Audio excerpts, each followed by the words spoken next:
Hi കൂട്ടുകാരെ, എല്ലാവർക്കും ഇന്നത്തെ എൻ്റെ വീഡിയോയിലേക്ക് സ്വാഗതം. സമയം ഒരു 12:30 ആയിട്ടുണ്ട്. എനിക്ക് കുറച്ച് സാധനങ്ങൾ വാങ്ങാനായിട്ടുണ്ടായിരുന്നു. അതൊക്കെ വാങ്ങിയിട്ട് വരുന്ന വഴിയാണ്. പിന്നെ വീട്ടിൽ വന്ന് ഫുഡ് കഴിക്കുകയാണ്. അപ്പോൾ ഇന്നലെ ഉണ്ടാക്കിയ ചോറാണ്, നെയ്ച്ചോറാണ്. നെയ്ച്ചോറും ചിക്കൻ കറിയുണ്ട്, ചിക്കൻ തേങ്ങാപ്പാൽ ഒഴിച്ച കറിയുണ്ട്, പിന്നെ ഉള്ളി സാലഡും ഉണ്ട്. എപ്പോഴും ഞാൻ നെയ്ച്ചോറ് ഉണ്ടാക്കുമ്പോൾ അതിൽ മുന്തിരി, അണ്ടിപ്പരിപ്പ് അങ്ങനെയുള്ള സംഭവങ്ങളൊക്കെ ഇടും. ഇത് ഒന്നും ഇട്ടിട്ടില്ല, സാധാരണ പ്ലെയിനായിട്ടാണ് ഉണ്ടാക്കിയിട്ടുള്ളത്. കുഴപ്പമില്ലായിരുന്നു, നല്ല ടേസ്റ്റൊക്കെ ഉണ്ടായിരുന്നു. അങ്ങനെ വെക്കണമെന്ന് തോന്നി, അങ്ങനെ വെച്ചു. അപ്പം ഫുഡെല്ലാം കഴിക്കുകയാണ്. സമയം 1 മണിയൊക്കെ ആയിട്ടുണ്ട്.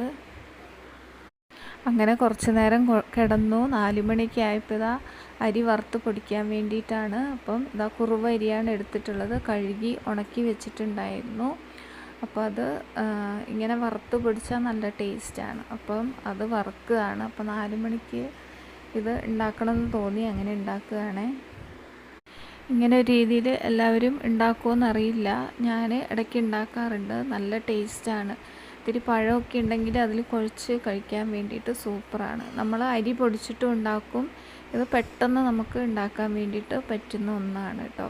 നല്ല ടേസ്റ്റാണ്. പണ്ടത്തെ ആൾക്കാരൊക്കെ ഇത് കൂടുതലായിട്ട് ഉണ്ടാക്കാറുണ്ട്. ഇപ്പോൾ ഉള്ളവർ അങ്ങനെ ഉണ്ടാക്കുമെന്ന് എനിക്കറിയില്ല.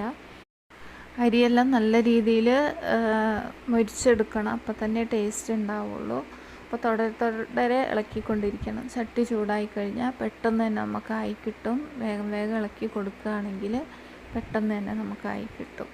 അപ്പോൾ ഇതാ ഒരുവിധം വറുത്ത് റെഡി ആയിട്ടുണ്ട്. ഞാൻ തീയെല്ലാം ഓഫ് ചെയ്തിട്ടുണ്ട്. ഇനി തണുത്തതിന് ശേഷമേ നമുക്കിത് പൊടിക്കാൻ വേണ്ടിയിട്ട് പറ്റുള്ളൂ.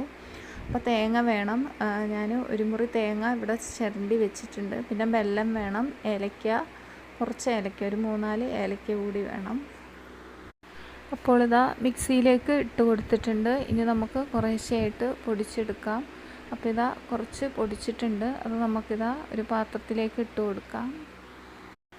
അപ്പോൾ ഇതാ അരിയുടെ കൂടെ തേങ്ങ കൂടി ഇട്ട് കൊടുത്തിട്ടുണ്ട്. തേങ്ങ ഇടുമ്പോൾ ഒരു പ്രത്യേക ടേസ്റ്റാണ്. അപ്പോൾ ഇതാ അതും കൂടി പൊടിച്ചെടുത്തിട്ടുണ്ട്. പിന്നെ ഇതാ ഇനിയും കുറച്ച് അരിപ്പൊടി കൂടി ഞാൻ അതിലേക്ക് ഇട്ടിട്ടുണ്ട്. കുറച്ച് വെല്ലം, നമ്മുടെ മധുരത്തിന് ആവശ്യമുള്ള വെല്ലം കൂടി ചേർത്ത് കൊടുത്തിട്ടുണ്ട്. കുറച്ച് ഏലക്ക കൂടി അതിലേക്ക് ഇട്ട് കൊടുത്തിട്ടുണ്ട്. അതൊക്കെ കൂടി പൊടിച്ച് ഇതൊരു പാത്രത്തിലേക്ക് ആക്കിയിട്ടുണ്ട്. അപ്പോൾ തേങ്ങയൊക്കെ ഇടുമ്പോൾ ഒരു ചെറിയ നനവോട് കൂടിയിട്ടുണ്ടാവും. നല്ല ടേസ്റ്റാട്ടോ. അപ്പോൾ ഇതാ ഞാൻ കുറച്ച് കഴിച്ച് നോക്കിയാണ്. അടിപൊളി ടേസ്റ്റാണ്. ഇതിൻ്റെ കൂടെ ഇത്തിരി ചെറുപഴം കൂടി ഉണ്ടെങ്കിൽ ചേർത്ത് കുഴച്ച് കഴിക്കാൻ വേണ്ടിയിട്ട് അടിപൊളിയാണ്. എല്ലാവരും ഇതൊന്ന് ഉണ്ടാക്കി നോക്കണേ. അങ്ങനെ കുളിയൊക്കെ കഴിഞ്ഞു, ഇത്തിരി കട്ടൻ ചായയൊക്കെ വെച്ച് കഴിക്കുകയാണ്. നന്നായിട്ടുണ്ടായിരുന്നു. അപ്പോൾ എൻ്റെ വീഡിയോ എല്ലാവർക്കും ഇഷ്ടമായാൽ ലൈക്ക് ചെയ്യുക, ഷെയർ ചെയ്യുക, സബ്സ്ക്രൈബ് ചെയ്യുക.